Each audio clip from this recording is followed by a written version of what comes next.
Halo sahabat Invest Badung, Kembali lagi di program kami halo MPP.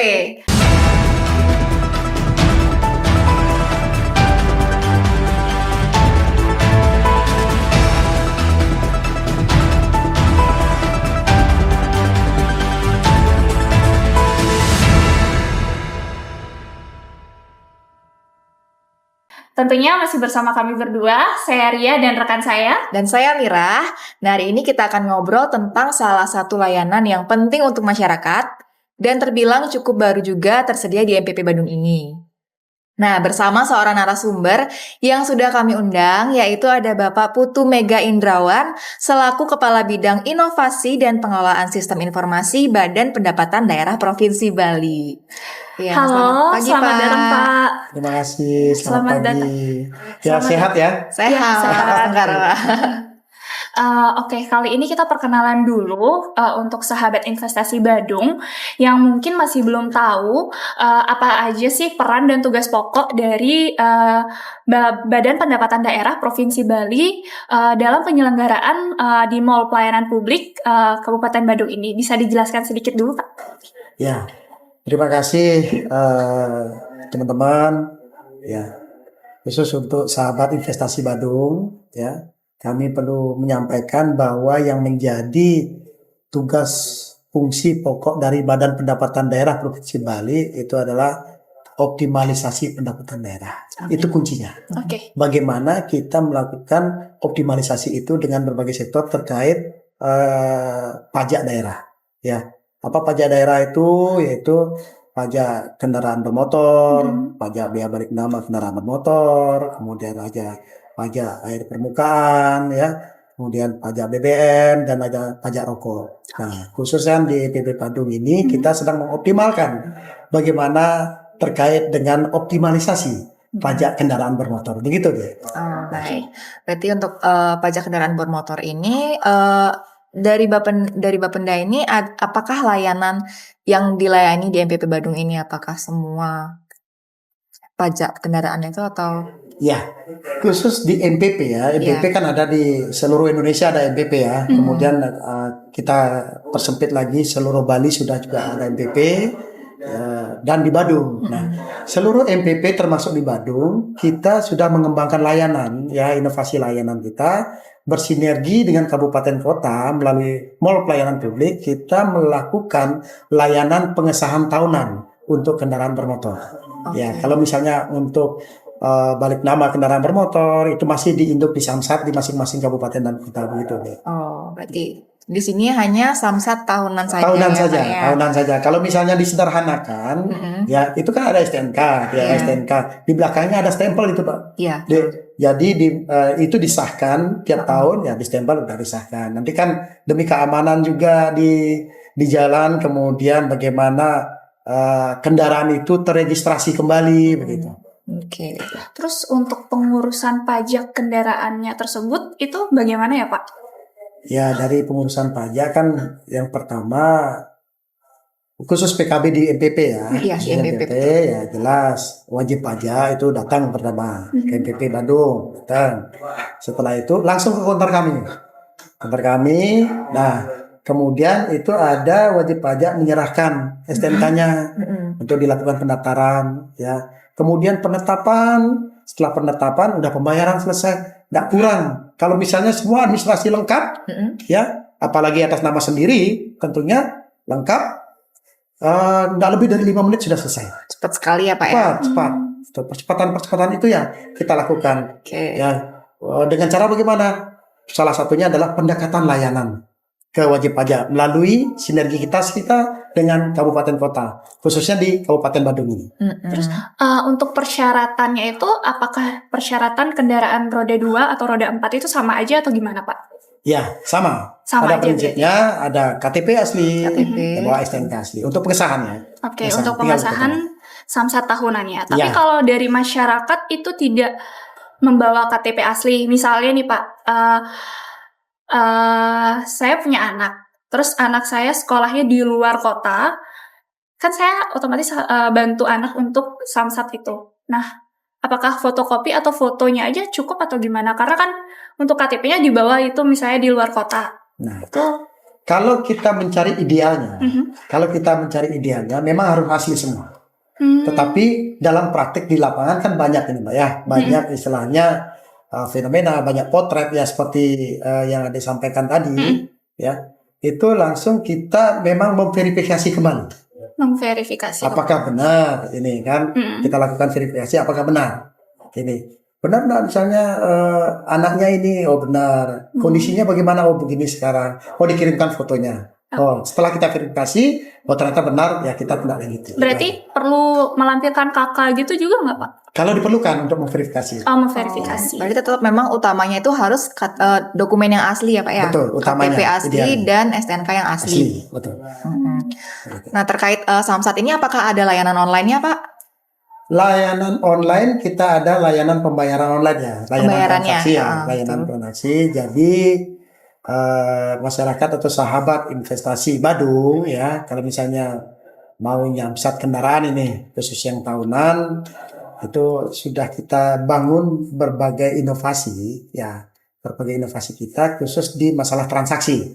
Nah teman-teman bisa melakukan transaksi itu melalui aplikasi Bank BPD Bali. Itu menggunakan e-Samsat. Ya, e-Samsat secara online, kemudian tinggal mengikuti langkah-langkahnya. Ada pembayaran Samsat di sana. Ya, jumlah pembayarannya pun tahu berapa jumlahnya saat ini dan dibayarkan. Nanti bukti pembayarannya itu tinggal dibawa juga dengan dilengkapi dokumen-dokumen yang kami sampaikan tadi. Nah, kemudian ada juga sistem Samsat secara nasional, signal ya, signal ya, artinya masyarakat juga bisa memanfaatkan aplikasi ini untuk melakukan pembayaran itu. Selain itu, kalau misalnya masyarakat mau bayar cepat nih, mau bayar cepat, kami telah membangun dan mengembangkan itu namanya layanan Samsat drive-thru. Oh ada drive-thru. Ada drive-thru-nya. Ya, jadi masyarakat kemudian membawa dokumen yang lengkap tanpa turun dari kendaraan sudah bisa melakukan Samsat tahunan. Ya bahkan kami sudah mengembangkan juga Samsat drive-thru ini menjadi 2 shift. 2 shift. Karena apa? Orientasi kami adalah bagaimana melakukan percepatan layanan kepada masyarakat dengan cara melakukan pendekatan ya, untuk memberikan kemudahan, yaitu kita bangun 2 shift. Biasanya kalau layanan itu Samsat itu kan sampai jam 2 siang ya. 2 siang. Kemudian kita kembangkan lagi dari jam 2 siang sampai jam setengah 9 malam. Oh, berarti itu full service dari pagi ya Pak itu Pak ya? Iya, tapi petugasnya yang bergilir. Untuk layanan drive-thru-nya itu ada di mana aja sih Pak?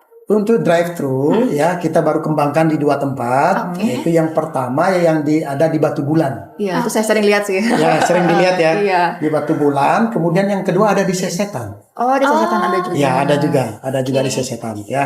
Di Batu Bulan ya sampai jam setengah 9 malam itu bisa melakukan transaksi. Nah, karena kita melihat apa? Melihat sekarang ini kan khusus wajib pajak yang tidak bisa meninggalkan tempat kerja. Iya, betul. Nah, sedangkan mungkin masih ada keraguan-keraguan mereka membayar secara online gitu kan, atau mungkin nggak sempat juga. Nah, pulang dari kantor silakan. Ada yang melintas di Batu Bulan, gunakan dan manfaatkan layanan kami. Kemudian ada yang melintas di daerah Denpasar di Sesetan, gunakan layanan kami semaksimal. Untuk layanan e-Samsat ini, itu pembayarannya hanya bisa dilakukan di BPD aja ya Pak? Ada dengan virtual account juga. Oh, berarti virtual account masih bisa ya? Masih bisa, dengan menggunakan bank lain.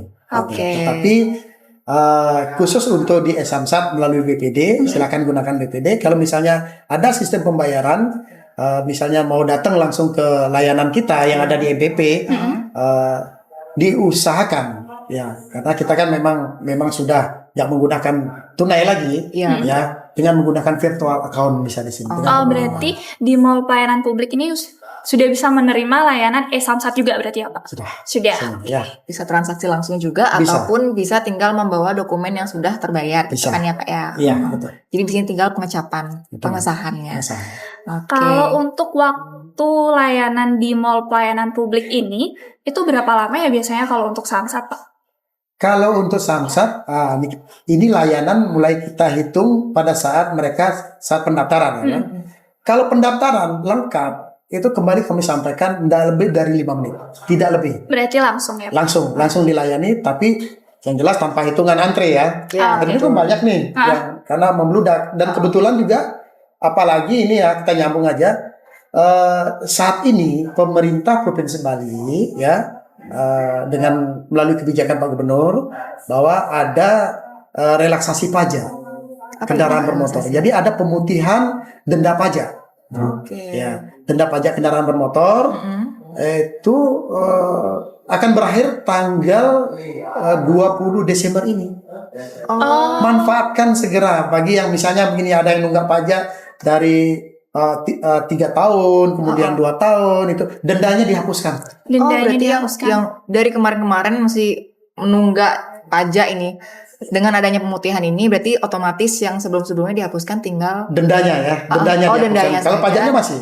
Oke. Ya, kalau dendanya, Oke, ada denda informasi berarti penting juga untuk sahabat investasi Badung. Jadi untuk pemutihannya itu sampai tanggal 20 Desember. Betul. Bisa datang juga ke mall pelayanan publik melakukan pembayaran pemutihan pajaknya atau gimana, Pak? Langsung saja, kalau misalnya ada nunggak. Kalau misalnya tidak melewati 5 tahun lah. Kalau 5 tahun ya kembali ke induk nanti.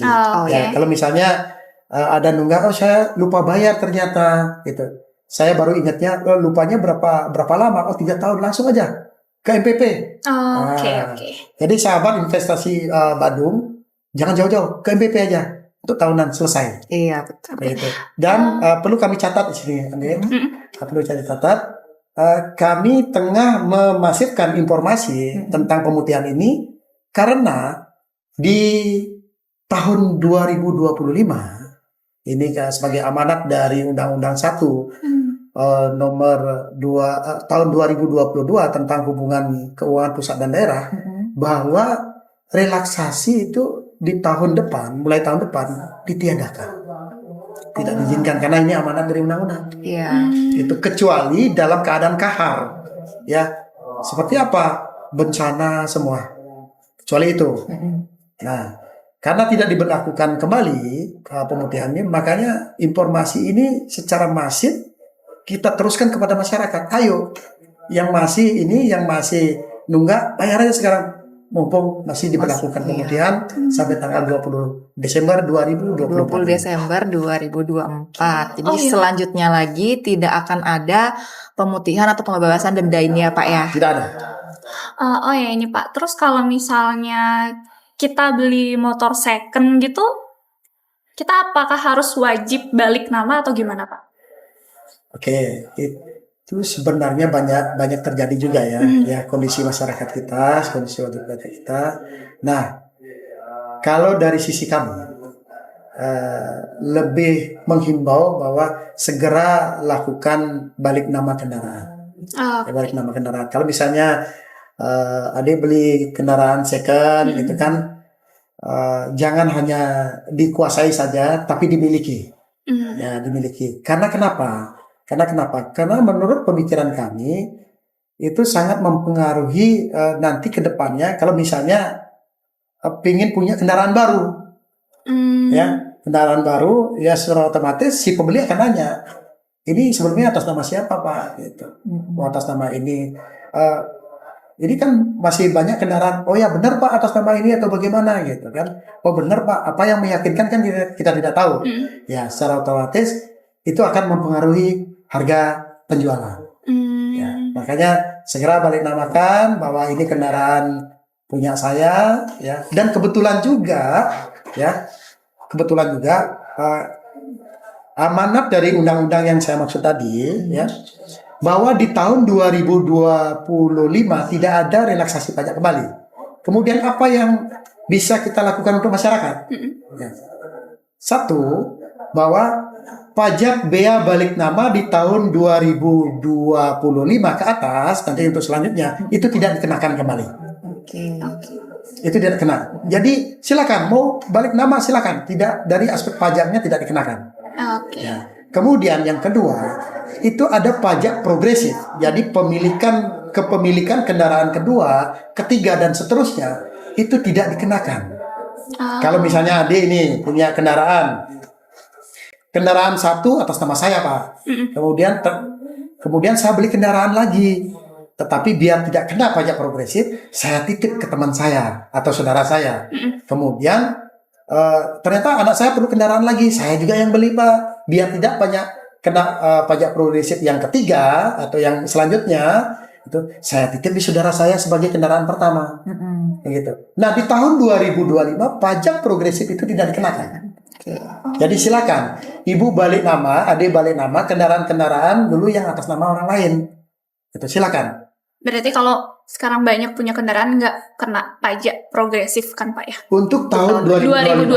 Betul. Nah, begitu sahabat Invest Badung. Jadi, mumpung di tahun depan mulai ada program baru dari kebijakan yang baru ini, silakan bagi yang punya kendaraan banyak nggak perlu takut buat balik nama atas nama sendiri dari kendaraan yang lebih dari satu, karena tidak akan ada pemungutan biaya progresif, pajak progresif, dan tidak ada juga biaya untuk balik nama. Jadi yang masih atas nama orang lain bisa langsung ubah ke atas nama sendiri mulai tahun 2025. Iya. Terus untuk ini juga Pak, saya mau tanya juga, jika masyarakat itu terlambat bayar pajak, itu apakah ada konsekuensi atau ada sanksi dari pembayaran pajak tersebut atau gimana?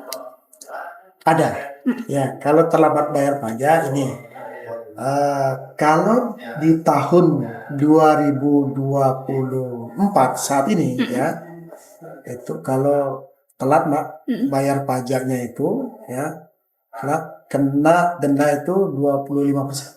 25% Ya. dari total pajak yang harus dibayarkan. Ya, yang harus dibayarkan. Itu 25%. Nanti ya, kemudahan yang kita sampaikan lagi bahwa di tahun depan ya, kalau misalnya telat bayar pajak itu kenanya 1%. Oh, kenanya 1% saja. Ya, kena 1%. Berbagai kemudahan adanya. Tapi kalau dikumpulkan 1% sampai dua tahun 24% sama juga. Iya. Ya. Berarti berapa tahun? Jangan sampai menunggu. Okay. Jangan sampai berpikiran tahun depan saya telat bayar pajak sehari pasarnya juga 1%. Nah, juga 1%. Ibaratnya menunda-nunda pekerjaan. Pada akhirnya nanti sampai hari hanya waduh, ini kita kumpul jadi banyak nih, gitu kan. Iya, nabung denda jadinya. Betul. Gitu. Kalau misalnya itu pajaknya sudah mati bertahun-tahun tuh gimana Pak cara pengurusannya Pak? Pajak sudah mati bertahun-tahun. Kayak misalnya dia lupa, kan tadi Bapak sebutkan kalau 5 tahun beda lagi. Kalau misalnya melewati 5 tahun itu gimana? Melewati 5 tahun ya, ini berbagai kebijakan sebenarnya ditetapkan itu untuk selain untuk mengatur, tetapi untuk mengedukasi masyarakat kita. Pembayaran pajak itu kan merupakan kewajiban kita sebagai warga negara yang baik. Nah, kalau misalnya seperti itu, tetap kita layani, Mbak. Kalau misalnya udah STNK ini mati 5 tahun, 5 tahun, saya ternyata baru punya biaya untuk melakukan nyansat di tahun berikutnya gitu. Ya, tetap menggunakan yang namanya administrasi yang saya sampaikan tadi. Ya, kalau misalnya seperti 5 tahunan itu ada gosok mesin, cek fisik dan lain sebagainya untuk memverifikasi, mengidentifikasi kendaraannya masih enggak, bahwa dengan kendaraan ini mesinnya masih loh seperti ini, rangkanya masih, kemudian siapa yang punya sekarang, KTP asli harus ada, STNK asli harus ada, BPKB juga harus ada. Kalau lewat 5 tahun ya? Iya, sama pada saat 5 tahunan juga begitu administrasinya. Oke. Ya sama, Mbak. Seperti itu. Berarti tetap bisa mengajukan lagi ya untuk tetap bisa mengajukan lagi, tetapi catatan bahwa yang bisa dilayani di MPP itu yang tahunan.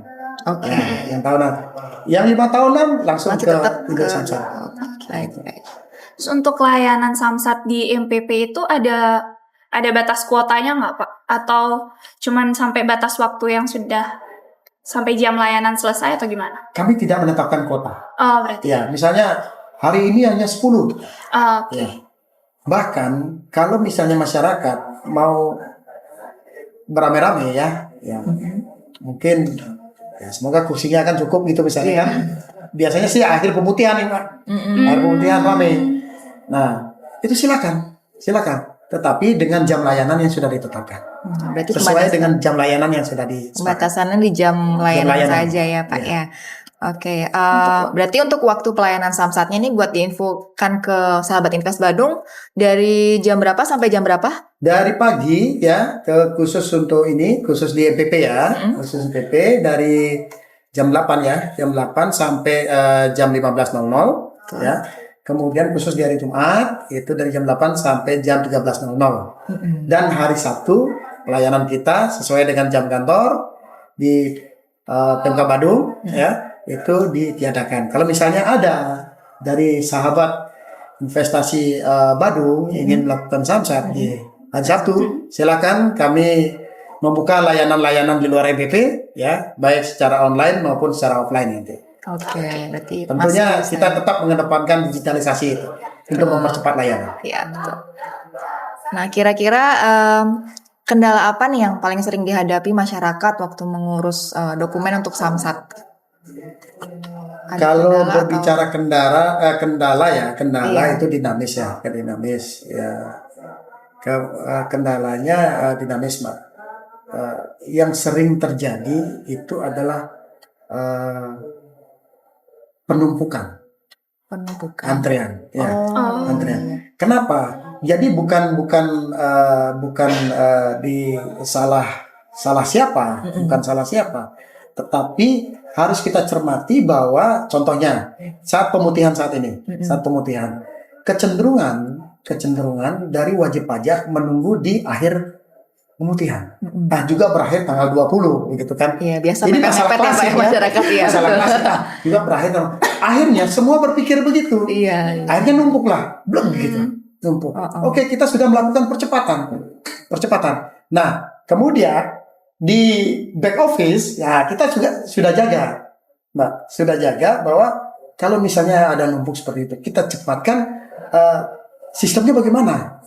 Trouble nggak? Ya, kita berharap sih udah kita jaga semua itu. Kita berharap tidak trouble. Tapi waduh, ini nunggu lama gitu. Nah, nanti pada saat akhir pemutihan kami mencoba menghimbau ya tetap gunakan layanan-layanan di luar IBEK juga. Manfaatkan sedini mungkin ya, khususnya ada di MPP juga dari sekarang. Kalau sekarang tanggal berapa ya? Tanggal 10 ya? Tanggal Tanggal 10 betul. Ya, enggak itu. Kemudian lagi sebentar. Iya, Manfaatkan 10 hari hari ya. aja. Ya. Manfaatkan segera. Iya, Itu secepatnya, jangan menunda-menunda. Ya, itu yang pertama. Kemudian kendala masyarakat kedua itu kalau berdasarkan pemetaan ini, Pak, pemetaan isu yang sudah kami lakukan, ya, kenapa masyarakat itu sampai tidak membayar pajak? Gitu. Pertama, itu lupa. Ya, Sering terjadi. sering terjadi. Lewat tanggal. Aduh, saya lupa. Iya. Ya, Nah. besok aja gitu. Betul. Sekarang kami dari dulu sudah mengembangkan namanya layanan Samsat Ibu Jari. Apa itu, Pak? Artinya menginformasikan, memberikan notifikasi sama masyarakat kepada masyarakat bahwa pajak kendaraan masyarakat itu sudah jatuh tempo secara periodik ini. 3 minggu lagi, 2 minggu lagi, seminggu lagi. Secara periodik. Oke. Berarti Tapi tantangan di masyarakat ada begini. Sekarang pakai nomor handphone sekian. Kemudian nggak tahu handphonenya hilang atau bagaimana, lupa bayar pulsa dan lain sebagainya, nomornya diganti.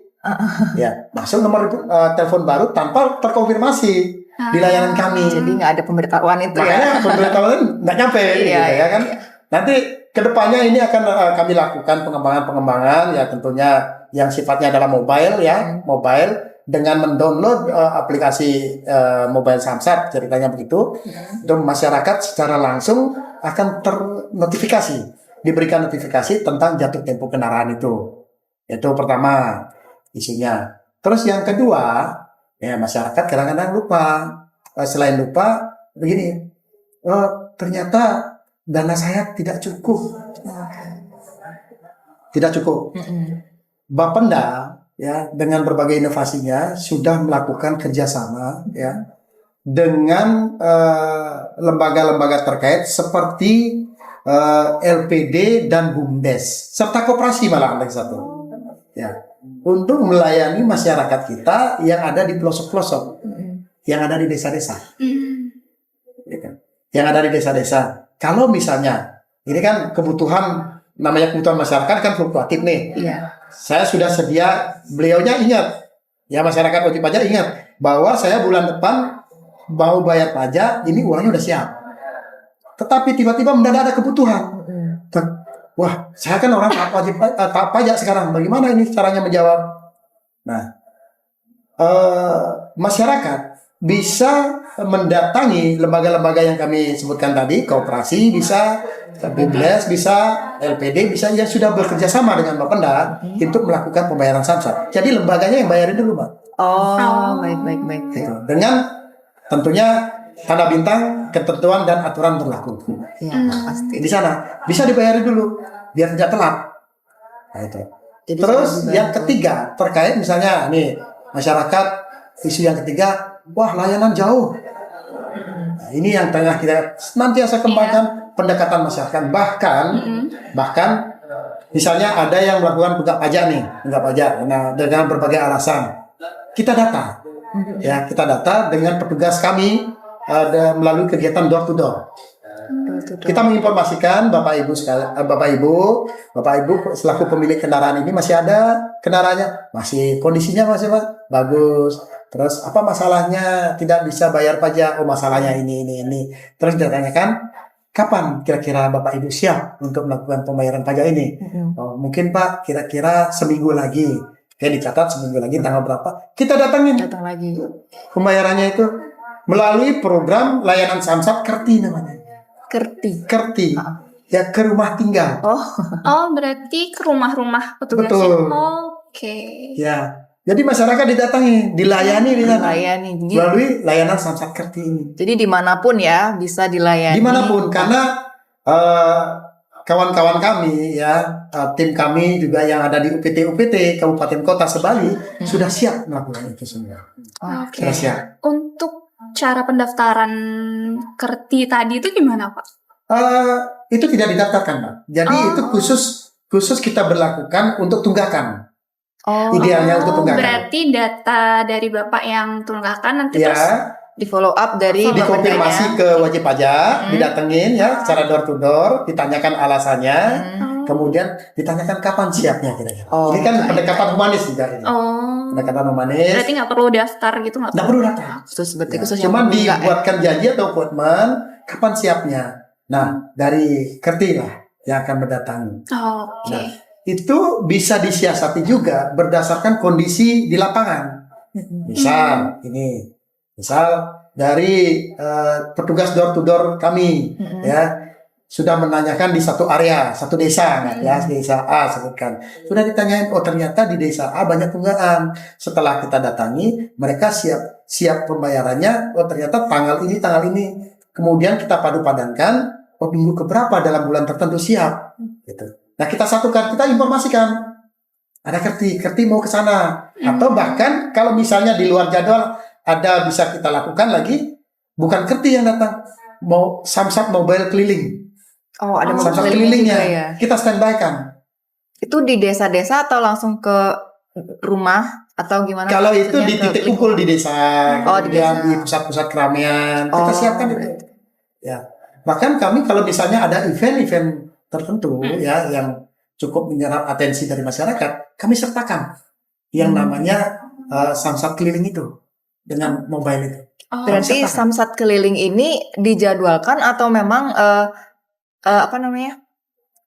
ini aja kayak kapan dibutuhkan aja? Dijadwalkan. Oh, ada dijadwalnya. Dijadwalkan dengan pendataan potensi sebelumnya.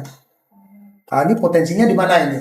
Misalnya di bulan ini mobile samsat keliling itu hanya melayani titik A, B, C per hari itu bergerak. ya ABC sampai di akhir bulan sudah ditetapkan jadwalnya. Nah, selama pemberlakuan jadwal itu kita secara paralel juga ya akan melakukan pendataan potensi mana nanti ke depannya untuk bulan depan. Ya, wilayahnya yang berpotensi lagi di mana? Oh ini Pak, ini kita tetapkan. Dan itu penetapannya dilakukan di masing-masing UPTD, pelayanan pajak dan retribusi daerah Provinsi Bali di kabupaten dan kota. Mereka punya jadwalnya masing-masing. Berarti jadwalkan sesuai potensi Betul. pajaknya ya. Iya, Betul. Ya. Nah, terkait tadi tuh untuk supaya masyarakat tidak telat kan dapat notifikasi ke nomor HP. Misalkan dia ganti nomor HP, itu konfirmasi penggantian nomor HP-nya itu apakah ke kantor Samsat atau gimana, Kak? Sampai Supaya saat ini dapat masih kami notifikasinya. lakukan pengembangan ya sementara ke kantor begitu. Samsat pada saat nanti pengesahan. Oke. Pasti kan pendaftaran ditanya nomor HP tetap nggak? Oh nomor HP segini Pak sekarang. Oh, berarti tiap itu ya. Oke, baik-baik. Terus untuk misalnya kalau cara mengatasi komplain di mall pelayanan publik itu gimana ya Pak? Apakah ada layanan pengaduan dari Bapenda sendiri atau gimana? Layanan pengaduan pasti ada untuk memaksimalkan layanan kami juga ya. Itu kritik dan saran disampaikan melalui SP4 lapor seperti biasa. Oke. Itu bisa dilakukan di sana. Ya, mungkin ada juga pengaduannya lewat media sosial gitu misalnya. Bahkan pengaduannya lewat media sosial, lewat Facebook misalnya, lewat Instagram, lewat TikTok itu banyak. Ya jadi tim kami yang ada di Bapenda akan melakukan checker ya, mengecek media sosial setiap hari ya. Dari pagi kita buka ada pengaduan enggak? Ada ini Pak. Dan per hari itu kita tindak lanjuti. Per hari itu. Kalau misalnya kan ada masyarakat, kalau misalnya pengaduan lewat media sosial itu kan tidak menyertakan nomor telepon biasanya. Ya, kecuali mungkin di SP4 lapor. Ya. Disertakan siapa yang melakukan pengaduan apa misalnya keluhannya, itu kita bisa langsung edukasi secara personal. Nah, yang ini sekarang lewat media sosial ini kepada siapa? Secara otomatis kita berupaya semaksimal mungkin menjawabnya lewat media sosial itu. Oke, berarti dimanapun juga bisa dilayani ya untuk pengaduan itu di media sosial bisa, di Spanlapor juga bisa, gitu. Oke. Demikian juga tidak secara daring, misalnya ada pengaduan langsung ke kantor Samsat, dipersilakan. Jadi apa yang menjadi keluhan, ada yang menjadi kritik, mungkin bahkan saran, silakan. Oke, ya. Semata-mata ini pemerintah kita lakukan pengembangan layanan yang lebih baik. Untuk media sosialnya apa aja ya Pak yang bisa diakses masyarakat? Bisa diakses ya seperti sekarang Mbak. Banyak ya Facebook seperti saya sampaikan tadi, Facebook bisa diakses juga. Kemudian Instagram. Bahkan yang ramai-ramai sekarang itu banyak anak-anak muda ya. Golongan Gen Z itu yang buka TikTok ya. TikTok dan informasi itu saya rasa secara masif sekarang TikTok lagi berkembang. Iya betul. Iya betul. Ya lagi berkembang ya. Bahkan informasi berbagai macam ranah ya. Ranah masuk di sana. Tidak hanya sekedar tari-tarian dan lain sebagainya, bahkan informasi usaha masuk juga di sana dan aksesnya pun cepat. Ya, engagement-nya tinggi juga. Betul. Ya. Kalau boleh tahu apa nama sosial medianya Pak? Dari sosial Instagram, TikTok ketik itu saja. boleh disebutkan ya. Bapenda Bali. Bapenda Bali. Bali. Jadi untuk masyarakat Invest Badung yang mau mengakses informasi-informasi atau ada suatu hal yang ingin dipertanyakan, misalkan tidak bisa datang ke kantor atau ke MPP Badung, bisa aja langsung akses di media sosialnya tadi di Bapenda Bali. Itu nama Instagram, Facebook semuanya. sama semua. Langsung diketik saja itu keluar semua. Oke. Kalau customer service gitu ada nggak Pak? Call center. Iya, kayak call gitu. center misalkan nomor WhatsApp gitu misalkan untuk WhatsApp itu masih dalam tahap pengembangan saat ini. Oke. Berarti Masih dalam tahap pengembangan seperti kami sampaikan tadi ada nanti ke depannya kami kembangkan yang namanya mobile Samsat ini ya. Mudah-mudahan ini semua mampu mengakomodir seluruh keluhan dari masyarakat ini. tapi sejauh ini untuk media sosial tuh masih bisa ya Pak Masih aktif dilayani. kita lakukan. Baik. Terus kan sudah bergabung selama 2 bulan kurang lebih kan Pak ya. Untuk bagaimana meningkatkan kualitas layanan Samsat di Mall Pelayanan Publik Badung nih Pak? Ya. Dari kualitas layanan Samsat khusus di MPP ya, MPP kita bisa mengukur dari satu itu infrastruktur yang disiapkan. Ya. Kira-kira kalau masyarakat wajib pajak masuk ke Mall Pelayanan Publik Badung nyaman nggak? Nyamanan. Ya, kenyamanan itu pertama. Saya rasa luar biasa nyamannya. Buktinya dengan fasilitas yang disiapkan luar biasa nyamannya. Yang kedua itu masalah keramah tamahan. Iya. Ya. Kami sering mengedukasi yang memberikan capacity building kepada tim kami ya yang ada di lapangan bahwa dengan tagline Bapenda sebagai entrepreneur government ya, jadi pemerintah yang memiliki jiwa wirausaha ya harus memberikan layanan terbaik pertama dari personal pelayan, yaitu bagaimana yang bersangkutan menyapa ya. Jadi tidak terkesan angker ya. Misalnya selamat datang, selamat pagi Bapak Ibu, silakan duduk ya.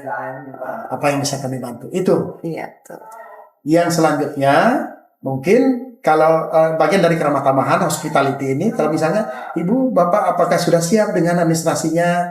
Oh ini ya. Oh sudah, ternyata sudah. Ternyata saya belum. Nah, di sini peran dari tim kita, tim teknis di lapangan itu bagaimana memberikan solusi yang terbaik. Pak, nanti begini ya Pak. Bu, nanti begini. Solusi yang terbaik. Itu yang kedua. Yang ketiga, masalah kecepatan layanan. Kecepatan layanan. Kita punya SOP, bahkan SOP kita mengatur kalau layanan di Mall Pelayanan Publik kita anggap 7 menit. Ternyata praktek di lapangan bisa 3 menit sampai 5 menit bahkan. 5 menit sampai 3 menit ya. Bahkan itu, percepatan itu. Tuh. Makanya jangan dilihat Samsatnya sepi. Karena baru duduk selesai. Tutup iya. Selesai, bayar selesai. Gitu. Kadang-kadang kan ada Samsatnya kok sepi ya. Bukan sepinya Mbak, kecepatan layanannya di sini. Iya, karena udah selesai semua. Sudah selesai semua. Seperti itu. Nah, itu yang kita harapkan. Jadi masyarakat wajib aja tidak perlu takut lagi ke Mall Pelayanan Publik. Wow, saya ngantre di sana Pak. Tidak mungkin kalau sudah lengkap semuanya, manfaatkan segera. Manfaatkan segera. Tidak perlu datang lagi ke Indo ya, khusus untuk pengesahan ini. Mall Pelayanan Publik Kabupaten Badung sudah siap melayani Samsat. Samsat. Iya. Nah, gimana nih Pak kesannya setelah layanan Samsat ini bergabung ke MPP nih kurang lebih 2 bulan ini, bagaimana kesannya? Layanan Samsat ke MPP. Ya, seperti kami sampaikan yang tadi bahwa percepatan layanan melalui pendekatan serta memberikan kemudahan layanan kepada masyarakat itu memang tujuan utama kami. Apalagi terkait kesamsatan. Jadi matur suksema, terima kasih kolaborasi kita yang sudah berjalan 2 bulan ini ya cukup membantu masyarakat terkait masalah pendekatan layanan ini. Apalagi dengan fasilitas yang disediakan, gitu. Kenyamanannya luar biasa dengan keramah tamahan dari tim PTSP ya Kabupaten Badung itu istilahnya tidak terasa. Oh ternyata saya sudah selesai melakukan aktivitas layanan di sini. Malahan kalau mungkin malahan kalau misalnya ada kafenya di sini, masyarakat akan di sini nongkrong. Iya, lebih nyaman. Karena terkait kenyamanan itu, yang terkait kenyamanan itu utamanya. Begitu. Iya, kita juga berharap semoga nanti masyarakat itu banyak yang ke sini untuk mengurus Samsatnya supaya tidak ada yang telat lagi, supaya tidak ada yang tidak membayar pajak lagi karena sudah dekat kan juga ada di MPP ini ya, semua layanan juga. Betul. Kemudian kira-kira ada himbauan atau pesan khusus yang mau disampaikan kepada masyarakat atau sahabat Invest Badung nih supaya mereka nggak lupa tentang pembayaran samsat ini. Bagi masyarakat atau sahabat Invest Badung ya, kami menghimbau untuk di tahun 2024 ya, khususnya sampai tanggal 20 Desember 2024 ini, manfaatkan program relaksasi pajak ini sebaik mungkin. Jangan menunggu sampai tanggal 20. Kemudian untuk selanjutnya di tahun nanti 2025, karena pajak progresif sudah dikenakan biaya, tidak dikenakan biaya, kemudian pajak balik nama juga sudah tidak dikenakan biaya. Mari segera balik nama kendaraan Bapak Ibu sekalian, teman-teman sekalian, para sahabat sekalian ya. Untuk apa? Untuk kenyamanan kita berkendara di jalan, kemudian untuk kenyamanan kita juga manfaatkan segera ya. Kemudian yang ketiga, manfaatkan segera juga layanan kita yang ada di desa-desa, kemudian baik secara online maupun secara offline. Dan pembayaran atau transaksi pajak kendaraan bisa dilakukan secara digital atau online. Demikian. Baik, oke. Cukup informatif ya podcast kali ini. Nah, seperti yang sudah disampaikan, jangan lupa untuk bayar pajak, dan tidak lupa juga untuk mampir ke MPP untuk mengurus pajaknya, karena nanti tahun 2025 sudah tidak ada dikenakan biaya untuk balik nama dan progresif gitu. Oke. Kira-kira cukup segitu saja untuk hari ini. Sudah cukup banyak juga yang disampaikan kepada masyarakat. Terima kasih sudah datang dan menyempatkan waktu ke sini ya Pak ya. Untuk masyarakat, untuk sahabat Invest Badung, kira-kira misalkan ada yang masih mau ditanyakan lagi atau yang masih belum jelas, bisa langsung hubungi call center kami di 150 273 atau ikuti sosial media kami di DPMP TSP Badung. Sampai jumpa di Halo MPP episode selanjutnya. Bye.